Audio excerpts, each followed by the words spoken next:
വർഷം 2018. സർവവും തകർത്തെറിഞ്ഞ മഹാപ്രളയം. സഹായത്തിനായി അപേക്ഷിക്കുന്ന പതിനായിരങ്ങൾ. സംസ്ഥാനം ഇന്നേവരെ കണ്ടിട്ടില്ലാത്ത പ്രളയക്കെടുതിക്ക് മുന്നിൽ പകച്ചു നിൽക്കുന്ന ദുരന്ത നിവാരണ അതോറിറ്റി. എവിടെയും വെള്ളം മാത്രം. 14 ജില്ലകളിലും റെഡ് അലേർട്ട്. അന്നത്തെ ഓരോ മണിക്കൂറുകൾക്കും പറയാനുള്ളത് ദുരിതത്തിൻ്റെയും രക്ഷാപ്രവർത്തനത്തിൻ്റെയും പ്രതീക്ഷയുടെയും കണ്ണുനീരിൻ്റെയും നിസ്സഹായതയുടെയും കഥകളാണ്. 99-ലെ വെള്ളപ്പൊക്കത്തിന് ശേഷം കേരളം കണ്ട ഏറ്റവും വലിയ പ്രളയത്തിൻ്റെ കാരണങ്ങൾ അന്വേഷിച്ച് നിരവധി ചർച്ചകളും പഠനങ്ങളും നടന്നിരുന്നു. അന്ന് ഏറ്റവും ഉയർന്നു വന്ന വിഷയമാണ് ഗാഡ്ഗിൽ റിപ്പോർട്ട്. 2011-ൽ മാധവ് ഗാഡ്ഗിൽ എന്ന വ്യക്തിയുടെ നേതൃത്വത്തിൽ നടന്ന പഠനവും അന്ന് സമർപ്പിച്ച പഠന റിപ്പോർട്ടും വർഷങ്ങൾക്കിപ്പുറം ഓർക്കാൻ ഒരു മഹാപ്രളയം വരേണ്ടി വന്നു. 2011 മുതൽ അവഗണിക്കപ്പെട്ട ഈ റിപ്പോർട്ട് എന്തുകൊണ്ടാണ് ഓരോ പ്രകൃതി ദുരന്തത്തിൻ്റെയും സമയത്ത് ചർച്ചാ വിഷയമാകുന്നത്? എന്താണ് മാധവ് ഗാഡ്ഗിൽ ഉൾപ്പെടെയുള്ളവർ ഈ പഠന റിപ്പോർട്ടിൽ പറഞ്ഞിരിക്കുന്നത്? ഈ റിപ്പോർട്ട് പ്രകാരമുള്ള നിർദ്ദേശങ്ങൾ കൃത്യമായി നടപ്പാക്കിയിരുന്നെങ്കിൽ നൂറുകണക്കിന് വരുന്ന നമ്മുടെ സഹോദരങ്ങളുടെ ജീവൻ രക്ഷപ്പെടുമായിരുന്നോ? റിപ്പോർട്ട് സമർപ്പിക്കപ്പെട്ടിട്ടും നാളുകളോളം വെളിച്ചം കാണാതിരുന്ന, ഒടുവിൽ വിവരാവകാശ നിയമത്തിലൂടെയും കോടതിയുടെ ഇടപെടലിലൂടെയുമെല്ലാം പൊതുജനമധ്യത്തിൽ മറനീക്കി വന്ന ഗാഡ്ഗിൽ റിപ്പോർട്ടിനെ പറ്റിയാണ് ഇന്ന് എനിക്ക് പറയാനുള്ളത്. വീഡിയോസ് ഇഷ്ടമാവുന്നുണ്ടെങ്കിൽ ചാനൽ സബ്സ്ക്രൈബ് ചെയ്യുക. പശ്ചിമഘട്ട പരിസ്ഥിതിയെ സംബന്ധിച്ച് പഠനം നടത്തുന്നതിന് 2010 മാർച്ചിൽ കേന്ദ്ര വനം പരിസ്ഥിതി മന്ത്രിയായിരുന്ന ജയറാം രമേശ് ഒരു വിദഗ്ധ സമിതിയെ നിയമിച്ചു. 1986-ലെ പരിസ്ഥിതി സംരക്ഷണ നിയമപ്രകാരം പശ്ചിമഘട്ട മേഖലയിലെ പരിസ്ഥിതിലോല പ്രദേശങ്ങളായി വിജ്ഞാപനം ചെയ്ത പ്രദേശങ്ങൾ ഏതൊക്കെയെന്ന് കണ്ടെത്തി അതിരുകൾ അടയാളപ്പെടുത്തുക, പശ്ചിമഘട്ട മേഖലയുടെ സംരക്ഷണം, പുനരുജ്ജീവനം, പരിപാലനം തുടങ്ങിയവയ്ക്കാവശ്യമായ ശുപാർശകൾ സമർപ്പിക്കുക.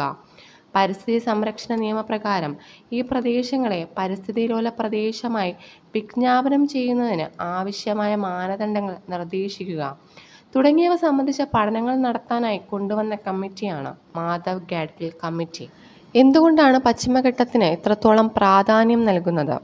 ഗുജറാത്തിലെ താപ്തി നദിക്കരയിൽ നിന്ന് തുടങ്ങി 1600 കിലോമീറ്റർ നീളത്തിലായി മഹാരാഷ്ട്ര, ഗോവ, കർണാടക, കേരള, തമിഴ്നാട് എന്നീ സംസ്ഥാനങ്ങളിലൂടെ വ്യാപിച്ച് ഇന്ന് ഇന്ത്യയുടെ തെക്കേയറ്റത്തുള്ള മരുത്വാമലയിൽ അവസാനിക്കുന്ന മലനിര, ഡെക്കാൻ പീഠഭൂമിയുടെ പടിഞ്ഞാറേ അറ്റത്തുള്ള അറബിക്കടലിന് സമാന്തരമായി സ്ഥിതി ചെയ്യുന്ന 2012 ജൂലൈ 1 റഷ്യയിലെ സെന്റ് പീറ്റേഴ്സ്ബർഗിൽ ചേർന്ന യുനെസ്കോയുടെ ലോക പൈതൃക സമിതി യോഗത്തിലെ ലോകത്തിലെ തന്നെ സുപ്രധാന 20 ജൈവ വൈവിധ്യ മേഖലകളിൽ അതീവ പ്രാധാന്യമുള്ള 5 ഹോട്ടസ്റ്റ് ഹോട്ട്സ്പോട്ടുകളിൽ ഒന്നായി തിരഞ്ഞെടുത്ത പശ്ചിമഘട്ട മലനിര.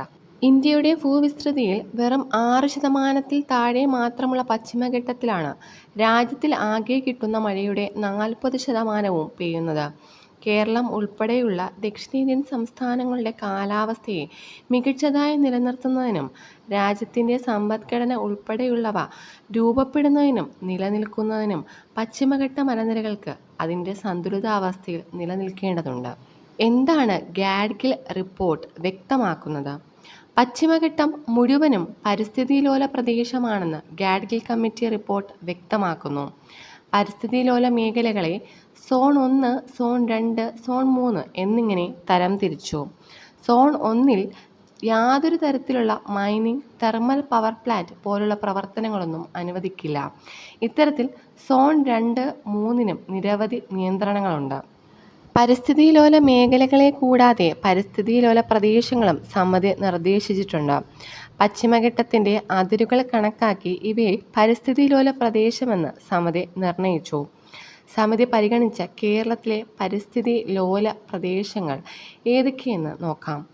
മണ്ടയ്ക്കൽ, പനത്തടി, കുറുവാദ്വീപ്, ബ്രഹ്മഗിരി, തിരുനെല്ലി, നിലമ്പൂർ, മേപ്പാടി, നെല്ലിയാമ്പതി, പറമ്പിക്കുളം, പീച്ചി, വാഴാനി, കുളത്തൂപ്പുഴ, തെന്മല, പെരിയാർ, റാന്നി, കോന്നി, ഗൂഡ്രിക്കൽ, പൈതൽമല, കുറ്റ്യാടി, പെരിയ, കൽപ്പറ്റ, സൈലന്റ് വാലി, മണ്ണാർക്കാട്, ശിരുവാണി, മുതുകുളം, മൂന്നാർ, ഇരവികുളം, ചിന്നാർ, പൂയംകുട്ടി, തട്ടേക്കാട്, ഇടമലയാർ, ഏലമലക്കാടുകൾ, അഗസ്ത്യമല, നെയ്യാർ, പേപ്പാറ ഇവയെല്ലാം മുൻപേയുള്ള ദേശീയോദ്യാനം, വന്യജീവി സങ്കേതം, ബയോസ്ഫിയർ റിസർവുകൾ എന്നിവയ്ക്ക് പുറമെയാണ് സമിതി പരിഗണിച്ചിട്ടുള്ളത്. പഠനം പൂർത്തിയാക്കിയതിനു ശേഷം ഗാഡ്ഗിൽ കമ്മിറ്റി നിർദ്ദേശിച്ച നിർദ്ദേശങ്ങൾ എന്തെല്ലാം?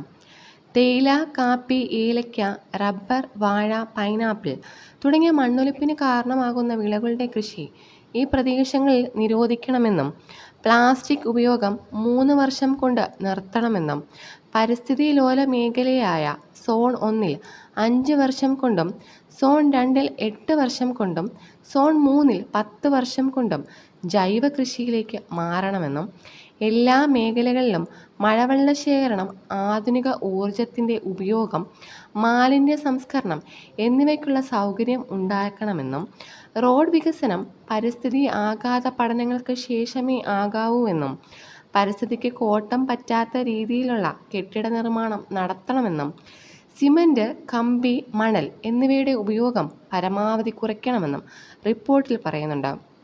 പുഴകളുടെ തിരിച്ചുവിടൽ അനുവദിക്കരുത്.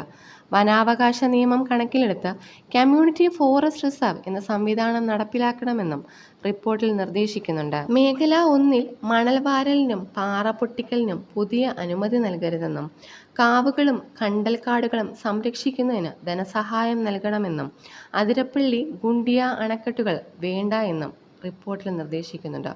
ഇതുപോലെ ഒരുപാട് നിർദ്ദേശങ്ങൾ ഗാഡ്ഗിൽ റിപ്പോർട്ടിൽ വളരെ വ്യക്തമായി നിർദ്ദേശിക്കുന്നുണ്ട്. എന്തുകൊണ്ടാണ് ഈ റിപ്പോർട്ട് പൊതുജനമധ്യത്തിൽ വെളിപ്പെടുത്താതിരുന്നു എന്ന ചോദ്യത്തിനുത്തരം അതിനുള്ളിലെ ഉള്ളടക്കം തന്നെയാണ്. പരിസ്ഥിതി സംരക്ഷണത്തിന് ഇത്രത്തോളം ഊന്നൽ നൽകിയ റിപ്പോർട്ടിൽ പ്രായോഗികതയുടെ കാര്യത്തിൽ ഏറെ പിറകിലാണെന്നായിരുന്നു ഈ റിപ്പോർട്ടിനെ പറ്റിയുള്ള ആദ്യ വിമർശനം. പശ്ചിമഘട്ടത്തിൽ സ്ഥിതി ചെയ്യുന്ന ഡാമുകൾക്കെതിരെയായിരുന്നു ഗാഡ്ഗിൽ റിപ്പോർട്ട്. ഊർജ പ്രതിസന്ധിയിലൂടെ കടന്നു പോകുന്ന ഇന്ത്യ പോലൊരു രാജ്യത്തിന് ഈ നിർദ്ദേശങ്ങൾ ഒരിക്കലും സ്വീകരിക്കാൻ കഴിയില്ലായിരുന്നു. മണൽ ക്വാറി മാഫിയകൾക്കെതിരായ കാര്യങ്ങൾ റിപ്പോർട്ടിൽ പറഞ്ഞിരുന്നത് കൊണ്ടും ഇവരുടെ സിംബന്ധികളും ഈ റിപ്പോർട്ടിന് എതിരായി പ്രവർത്തിച്ചു. ഒരുപാട് വിമർശനങ്ങൾ നേരിട്ടതോടെ ഗാഡ്ഗിൽ റിപ്പോർട്ടിനെക്കുറിച്ച് കൂടുതൽ പഠിക്കാനും അവലോകനം നടത്താനും കേന്ദ്ര ആസൂത്രണ കമ്മീഷൻ അംഗം കെ കസ്തൂരിരംഗൻ്റെ നേതൃത്വത്തിലുള്ള മറ്റൊരു സമിതിയെ കേന്ദ്ര സർക്കാർ നിയോഗിച്ചു. അതായിരുന്നു കസ്തൂരിരംഗൻ റിപ്പോർട്ട്. ഗാഡ്ഗിൽ കമ്മിറ്റി റിപ്പോർട്ടിൻ്റെ തത്വങ്ങളെ അനുകൂലിക്കുന്നതായിരുന്നു കസ്തൂരിരംഗൻ റിപ്പോർട്ടെങ്കിലും പൂർണ്ണമായും ഗാഡ്ഗിൽ റിപ്പോർട്ടിൽ പറഞ്ഞ നിർദ്ദേശങ്ങളൊന്നും തന്നെ കസ്തൂരിരംഗൻ റിപ്പോർട്ടിലൂടെ നടപ്പാക്കാൻ കഴിഞ്ഞിരുന്നു. ഒരുപക്ഷെ ഗാഡ്ഗിൽ കമ്മിറ്റി റിപ്പോർട്ടിലെ നിർദ്ദേശങ്ങൾ വേണ്ടവിധം പ്രാവർത്തികമാക്കിയിരുന്നുവെങ്കിൽ നമ്മുടെ നാടിന് ഇങ്ങനെ ഒരു ഗതി വരില്ലായിരുന്നു. ഗാഡ്ഗിൽ കമ്മിറ്റി റിപ്പോർട്ട് പ്രകാരമുള്ള നിർദ്ദേശങ്ങൾ നടപ്പാക്കിയിരുന്നുവെങ്കിൽ ദുരന്തത്തിൻ്റെ ആഘാതം ഏറെക്കുറെ കുറയ്ക്കാൻ സാധിക്കുമായിരുന്നു എന്നാണ് വിലയിരുത്തപ്പെടുന്നത്. 2018 പ്രളയത്തെക്കുറിച്ച് മാധവ് ഗാഡ്ഗിൽ പറഞ്ഞതിങ്ങനെ: അതെ, കനത്ത മഴ മൂലമാണ് കേരളത്തിൽ പ്രളയം സംഭവിച്ചത്. എന്നാൽ എനിക്കുറപ്പുണ്ട്, കഴിഞ്ഞ കുറച്ച് വർഷങ്ങളായുള്ള സംസ്ഥാനത്തിൻ്റെ വികസന പ്രവർത്തനങ്ങൾ പരിസ്ഥിതിയുടെ ശേഷിയെ ബാധിച്ചിട്ടുണ്ട്. അതുകൊണ്ട് തന്നെ പ്രകൃതിക്ഷോഭത്തെ നേരിടാനുള്ള കഴിവ് കേരളത്തിൻ്റെ മണ്ണിന് നഷ്ടപ്പെട്ടിരിക്കുന്നു.